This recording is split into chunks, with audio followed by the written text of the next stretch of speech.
Welcome back to another monthly updates on real estate into my world. I'll let you know what's going on with the market, where our Fed's at, how interest rates have been rising just a little bit. However, we don't see a huge impact from the previous month where I did the other update video. So let's dive right into things. So let's first take a look at this website here I use just to make sure I get a realistic time of where interest rates are now at the moment. As we can see, it's 6.5% for the 30 years fixed, 6% for 20 years, and 6.75% for 15 years. You're not really saving that much money if you do a 15-year, other than the fact that, of course, if you paid in a short amount of time, you don't pay as much interest for the time of the loan. But what I tend to look for is for a bit of a discount, right? We've seen that in 2021 when interest rates were like around like 3.5%. If you did a 15-year, you were getting like 2.75% or even 3% or even lower, depending on the time that you got it. It was much better. But as we know, interest rates have been increasing because the Feds have so much pressure trying to ease down on people borrowing and lending stuff. And that's just their whole plan. Their whole plot is to pretty much slow down the whole borrowing world, cool that off so people aren't borrowing excessively, which would raise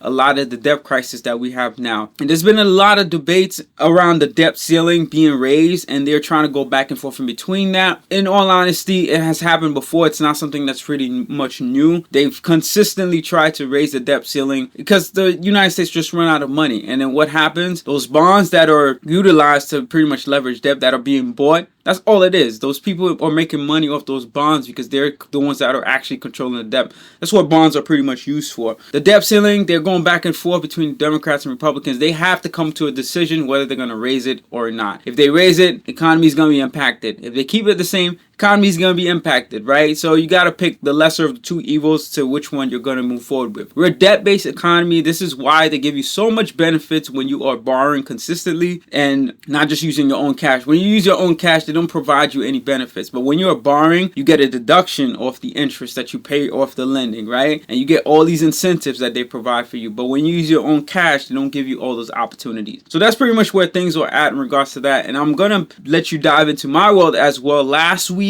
I went to Atlantic City just to explore some properties to see what are potential opportunities that arise from there, because the numbers made a lot of sense when I was computing them. But driving inside of the neighborhood to see exactly what they were like, it made the biggest difference, right? In terms of what you wanted to shoot for and go for. And luckily, I also had a friend of mine who grew up in the area. He still lives there with his mother now. He gave me a lot of inside scoops and what's moving where, how things are shifted from when they were back then to the point that they are now. Sometimes you got to not just outlook the current conditions, because I've seen Crown Heights in Brooklyn, New York, how it transformed from these few $100,000 homes to now being worth multi-million, right? It's insane in a matter of like 20 years about, I would say. It really reversed. It took a turn after the 2008 financial crisis. Home prices bottomed out in 2012, right? It took a very long time for it to really happen. And then we saw it come back up, and it came back pretty strong from 2012 to 2022. It's a 10-year just homes just getting more and more expensive. And then it started cooling off, I would say, about last year, right? So it had a good 10-year run,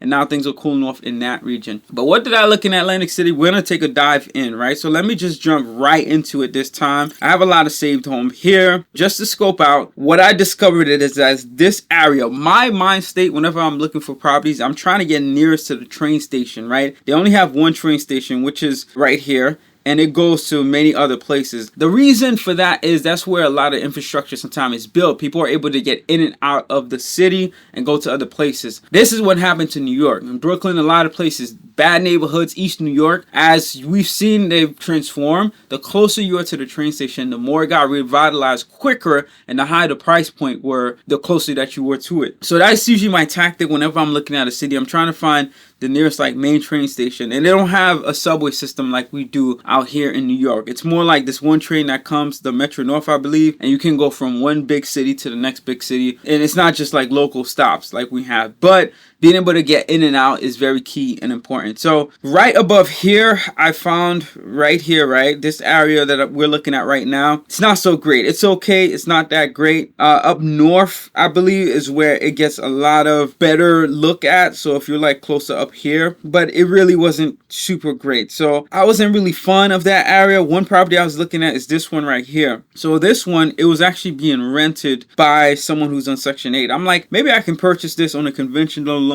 It's an investment, right? at 105, what are we looking at, right? So he says right now he's collecting $1,300 a month. Property taxes is $2,470. So, and I'm sure, and he also mentioned that they will raise it as well. They're just going through the whole process, so it's not bad. So if we were to go conventional on this, right, property taxes is at $2,550 from last year. So we'll use, including factoring our closing costs at 6% about, so that's like 6,000. So let's go for 115. Let's say we come in at 115 all in, 20% down.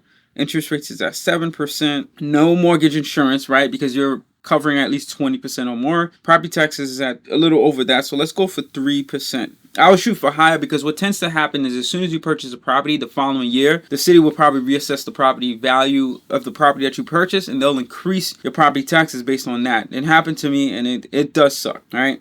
Insurance, since this is a single family, we'll go for $1,500. Utilities, we'll just put it in HOA fees for now. And since this is just one person, let's just put $300. What this is more for like the small upkeeps that you got to do, as well as any utilities that you got to pay on a monthly basis. And we're at $1,297. So this is pretty good, right? Because he says he's collecting $1,300 right now, and it's in the process of being raised. So let's say we're at 14, and a lot of 3-bedroom units that I saw over there are actually worth $1,800 and up. So he can probably get there, but I would say $1,500 would be more realistic, right? So you would be profiting about $200 in the worst case, right? And remember, all these numbers are amped up, inflated. I always do that to make sure that I expect the worst, so that anything better than that comes, I'm super happy about. But the neighborhood was not that great at all. Like when I went around there, it was just not that great. And let's see if we can look at the address. So I'm gonna look on Google Maps real quick. Here we go, Hummock, right? So let's look at the street view. This is where the home is. There is this wide street here, which I like, but you can see they're not really maintaining the streets, right? It looks all cracked up and beat up. This is kind of how you can tell too sometimes as well properties are maintained. But this is all subject to change, right? Because we've seen what happened to a lot of properties in Brooklyn, Bed-Stuy. They were all like this, and people just started coming in there, started getting gentrified. The city's collecting more money, the county. And next thing you know, the neighborhood is transformed. But that was the state of that. And I wasn't really too fond of it at all.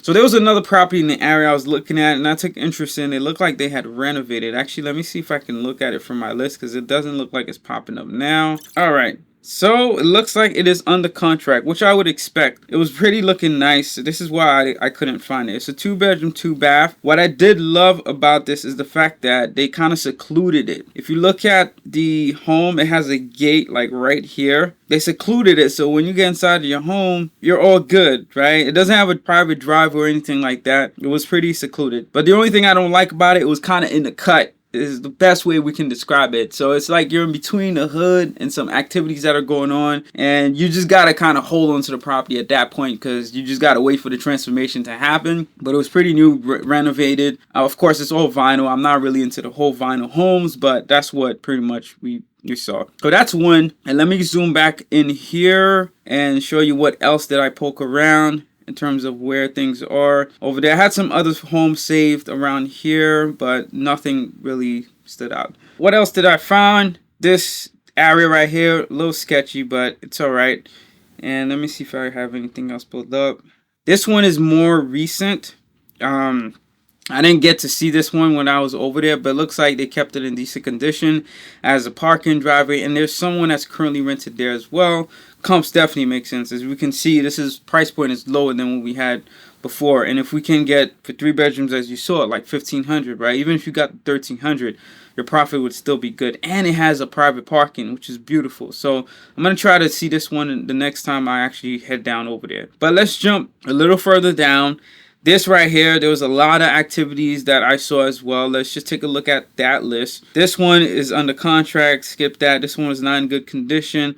This one I did not get to see. This is one of the earliest ones I think I was doing a comps on to show you guys exactly how this math on this can actually work.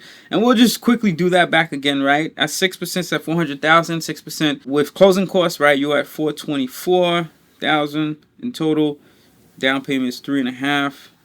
Interest rate 7%. Mortgage insurance, property taxes was at 6,000, but let's put it at like 8,000. So I'll put 2%. Bam.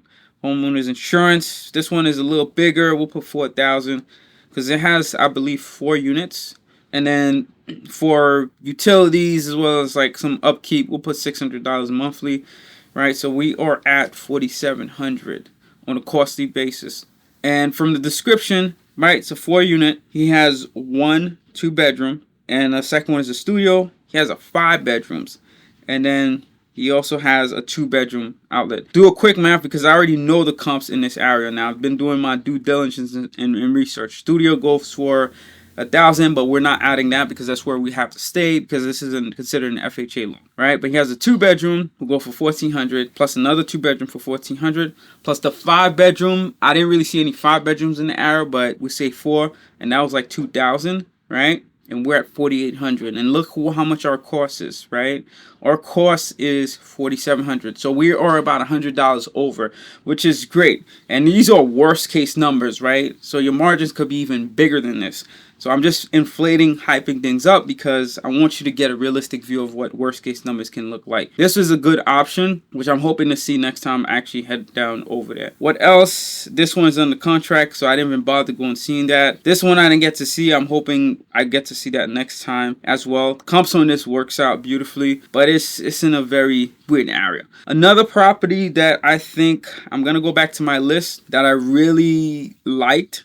He kept it up pretty nice. It's this one right here. It had a bike shop. So the way that this was laid out, and I met the owner, one thing I like too is being able to get that vibe from the seller and make sure that they're all good. We can actually communicate and that they won't try to do something shady, because when it gets time to actually get down to business, they're more easier to negotiate with and talk business. Some people are just hard-headed and you can't get over their heads like that. This is located in 1117 Arctic. The Airbnb was really nice, very beautiful, well-kept apartment, top space. He stayed in the first floor, and then the bottom was like his old business. It was a bike shop that was there. So 1 commercial and 2 residential. It was pretty nice, well laid out overall. I really liked how this was structured. It was only problem, it was kind of in the cut. I saw some business going around there, if you know what I mean, while I went to see it and I came back down. But he has a 2 bedroom, and he also has which is the Airbnb. He also has another 2 bedroom, which is where he's staying, and then the commercial space where you can actually rent out, right? So numbers on this, what can we look at for FHA? 245, 6% closing costs. We're at, like, let's say 15,000, right? So we're at 260, 3.5% down. So we are at that. Interest rates 7%. And then mortgage, insurance, property taxes was not showing, but if I remember correctly, yeah, it was around. We could keep the 2.5 actually. We'll keep that for the HOA fees. Since this is a decent sized building, we'll put 500 for maintenance. Pretty much, that's what we keep that in the placeholder for. So your monthly cost comes about to be about 3,000. And pulling out a calculator, can't do Airbnb with FHA unless they're renting it out for more than 31 days. So technically you can, but you got to make sure it's 31 days or more that the person is staying for. But let's say we rented that one for long term, be 1,400, and then the commercial space, right, plus 1,500 maybe. So you'll be good. You'll be like almost breaking even. It'll be a little under and such, but it's all good. I saw this as also another great option. This was the one I was really eyeing, but they took it off the market, right? This had 5 units, and the numbers worked out great. They were listing it at 645, but they took it off the market, so I'm not even going to bother showing that one. There was another one like it that sold prior, but at the time I didn't have my stuff ready to be able to move my pre-approval. It was this one right here. This was a 6 unit. It sold for 550, right? So let's say we did get it at that 550 price point.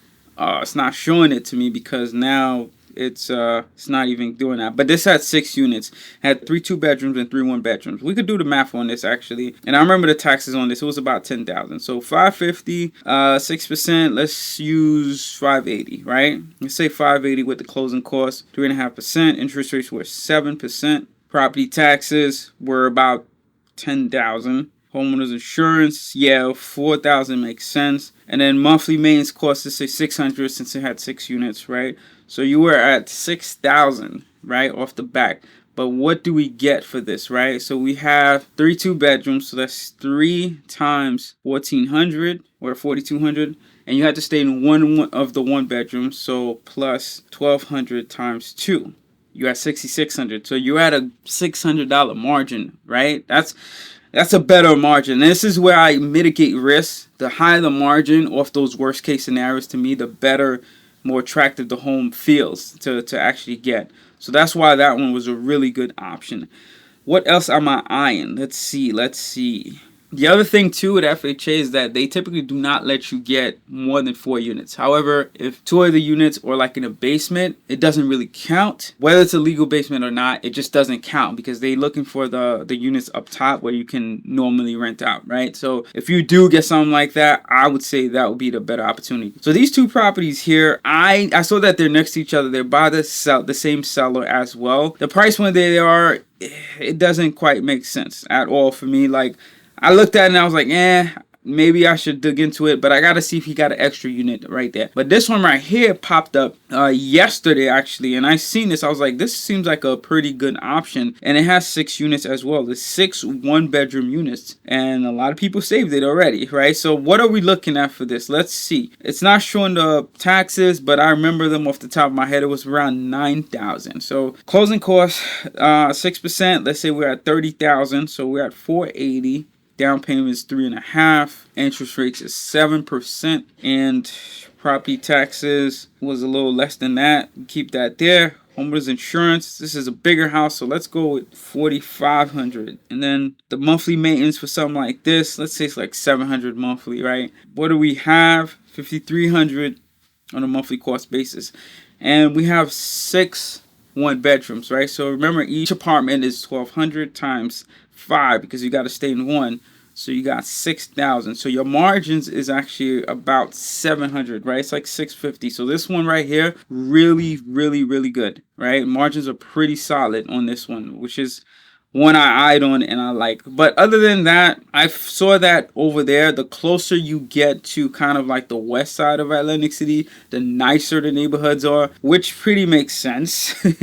Right? Sometimes the same in Jersey City too. Like the further you get out west past Jersey City, like you go to West Orange, you pass Newark, you go to West Orange, East Orange and West Orange, the nicer it seems to get. It's much more bigger housing, nicer housing and things like that. So that's pretty much how this was. So this is the area where I really desire to be because it's close to the university. It's pretty nice, pretty chill and cool. And the further you get out here, of course, the houses get more and more expensive because you're now hitting Ventnor City, which is a very nicey neighborhood. Longport is where a lot of rich people live. And let's take a look at what house prices are over there, right? Just so you guys understand exactly what I mean, where really rich people live at. And when my friend was telling me like really only billionaires buy houses over there, and this is not houses that they're staying in. These are vacation homes that they're coming in once in a while, which is insane.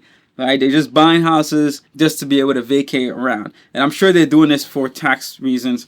But look at these homes. Look at the price of these homes. I'm going to look at the most expensive home just so we can see what that looks like, right? $7.5 million. The next one to that is $4 million. What does this $7.5 million consist of? 8 bedrooms and 9 baths. How do you have more bathrooms than bedrooms? That's insane. But that's just a whole nother tax bracket. And look at this. You got to cross a whole bridge, right? Just to get to the house. You got to cross a whole town, which is insane. But this is where you get the price you pay for. It looks like it has a pool, nice front door. Look how big and nice this is, right? Beautiful. I don't know. I'd never see myself buying into this luxurious lifestyle unless the accountant tells me, you're at a different bracket now. You got to spend money on certain things. Because I think that's why a lot of people do these things. Sometimes I've learned that a lot of wealthy people who have that much level of wealth, they don't just buy these jets or buy these expensive homes just for the sake of doing it. But it's really because they have to find a way to shelter their taxes so that they're not being killed by the IRS all the time. The IRS wants you to keep things flowing, get loans, buy things so you can keep the economy going. Yeah, look at this. They have, for the wash and dry, they have a compartment for it, right? Made with ceramic tiles. This is next level right here, right? We just simply put sheetrock over these things, but it's all ceramic tiles, which is massive. This is crazy, right? How much a mortgage like this costs? And I'm sure they're putting like 50% down most of the time. They're not getting anything crazy. Look at this. $82,000 you're paying in taxes a year. $82,000. All right, so let's say you put 20% down, right? The lowest possible interest rates is at 7%. And I'm sure people at this level, they get preferential treatment because they have so much money. Banks do not lend them back their own money at the same interest rates that we get. I know, right? It's very unfair. They get like the 3%, probably 4% that we probably could never see because they keep so much money in the bank. The bank love them as customers, right? They get these preferential treatments. But anyway, we saw the tax rate was at it was at 82,000. So we'll get close to that, right? So let's say it's around there. Homeowners insurance, I could imagine for a home that big. Maintenance fees has to be a lot because I'm sure all this like keeping up with the grass and everything. Let's say it's $5,000 a month, right? Just to upkeep with all that. What are we looking at in total? $55,000 monthly. Whew. Yep. Yeah, you gotta be a billionaire, I think, for this to really make sense for you to be buying homes, or at least worth like $500 million or close to it, right? For you to really be doing that. But just for the sake of it, I wanted to just dive that in. So, but that's pretty much it for most of the updates that I have. Just be on the outlook for opportunities just because interest rates have been pretty much static. They have not really moved up for the home lending market side and such, even though the Feds have increased it by a quarter about a couple of weeks ago. We haven't really seen it be impacted the home market as much, right? People aren't panicking yet and things are not going super crazy. We gotta let time kind of slide and let things pursue through to see how these things are going to unfold. But that's pretty much where we're at right now. I don't really foresee a big change happening. Really just keep out looking for opportunities as you see the market shift. Don't get too comfortable in where you at. See what the neighboring neighborhoods are like that you can possibly get into, right? It may not be the ideal where you want to start off with, but start off with whatever's closest by that you can get into. So peace and love. If you have any questions, of course, drop a comment below. Like, share, subscribe for future contents as I keep you updated. And you can also check out the website hustle.luxstro.com. Sign up on there so that way you can keep updated with me. Subscribe on there so that way whenever I'm releasing content in the future, and I can keep you on my list in case anything happens to YouTube, we stay connected. All right, peace and love. Have an amazing one.